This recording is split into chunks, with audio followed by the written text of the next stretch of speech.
refer to Indonesia as the sort of sleeping Brazil of Asia. We do not have a specific result, but we have DNA, but of course. Estamos el nuevo modelo de formación de entrenadores en México. Esto marcará un antes y un después en la formación de entrenadores. El nuevo programa permitirá tener mejores...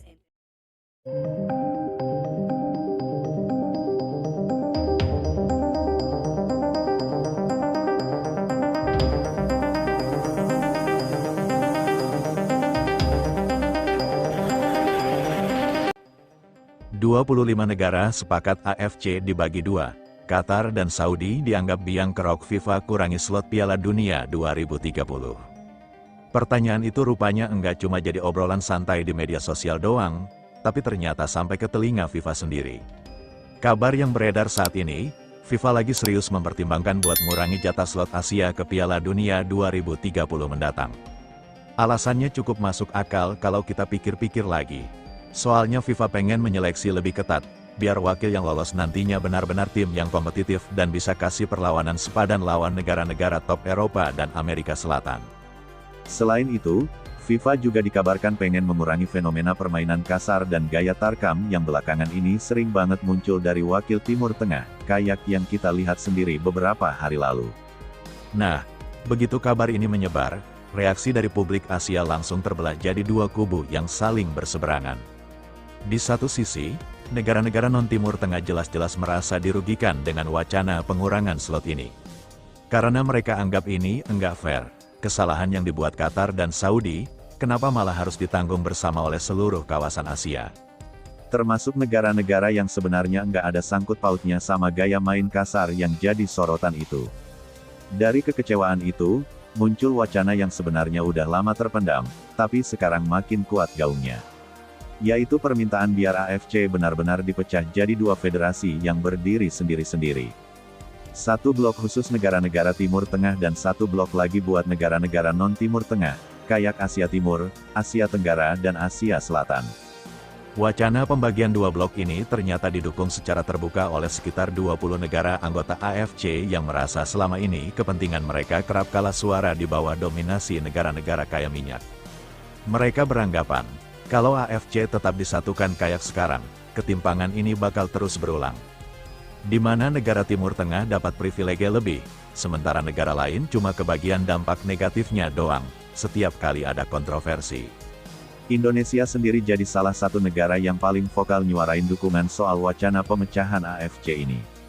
Wajar aja kalau kita pikir-pikir lebih dalam, soalnya publik Indonesia udah lama ngerasa gerah lihat gimana privilege yang sering banget dikasih ke Qatar dan Saudi.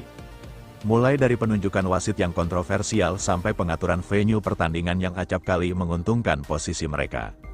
Banyak netizen Indonesia yang secara terbuka berharap kalau pemecahan AFC jadi dua blok ini benar-benar terrealisasi. Karena menurut mereka, ini jadi jalan paling masuk akal buat menciptakan kompetisi yang lebih sehat dan adil di kawasan Asia. Di tengah tekanan yang makin membesar ini, FIFA dan AFC akhirnya angkat suara meski dengan nada yang jauh berbeda satu sama lain. FIFA sendiri menyatakan kalau mereka saat ini sedang mengkaji secara serius seluruh keluhan yang datang dari netizen Asia maupun dunia dan enggak menutup kemungkinan buat ngambil langkah konkret terkait wacana pengurangan slot ini. Tapi di sisi lain, AFC justru kasih respon yang menurut banyak orang terkesan defensif dan kurang reflektif. AFC menyatakan kalau selama ini mereka udah berlaku adil ke seluruh negara anggota tanpa ada perlakuan khusus ke negara manapun. Statement dari AFC ini langsung memicu gelombang protes baru karena banyak yang merasa pernyataan itu jauh dari kenyataan di lapangan. Kalau kita tarik lagi ke belakang, enggak susah nyari bukti kalau AFC emang sering banget dianggap berat sebelah. Salah satu contoh paling kelihatan datang dari round 4 kualifikasi Piala Dunia kemarin. Di mana AFC secara sepihak menunjuk Qatar dan Saudi sebagai tuan rumah babak kualifikasi. Padahal seharusnya pertandingan model begitu digelar di tempat netral biar enggak ada pihak yang diuntungkan secara sepihak. Keputusan itu sendiri waktu itu sudah menuai kecaman keras dari berbagai negara peserta, karena jelas-jelas ngasih keuntungan home advantage kedua negara yang notabene sudah dapat privilege lain dari federasi. Bukti-bukti kayak gini yang akhirnya bikin statement AFC soal selama ini sudah adil itu dianggap omong kosong sama sebagian besar publik. Banyak yang nyebut kalau AFC emang pengen dianggap kredibel, harusnya mereka mulai dari introspeksi diri dulu, bukan malah nyangkal fakta-fakta yang sudah jadi rahasia umum di kalangan supporter Asia. Situasi ini pun makin memanas, karena sekarang bukan cuma soal kuota Piala Dunia doang yang dipermasalahkan, tapi sudah merembet ke pertanyaan yang lebih fundamental soal struktur AFC itu sendiri. Apakah federasi sebesar ini emang masih relevan buat tetap disatukan, kalau kenyataannya kepentingan negara-negara di dalamnya sudah terlalu jauh berbeda satu sama lain? Negara-negara Timur Tengah dengan kekuatan finansial besar dan privilege politik yang kuat di satu sisi, berbanding dengan negara-negara Asia lain yang harus berjuang lebih keras tanpa dukungan serupa di sisi lain. Beberapa pengamat sepak bola internasional pun ikut menimpali wacana ini, dengan menyebut kalau apa yang terjadi di Asia sekarang sebenarnya mencerminkan masalah yang lebih besar soal tata kelola sepak bola di level konfederasi.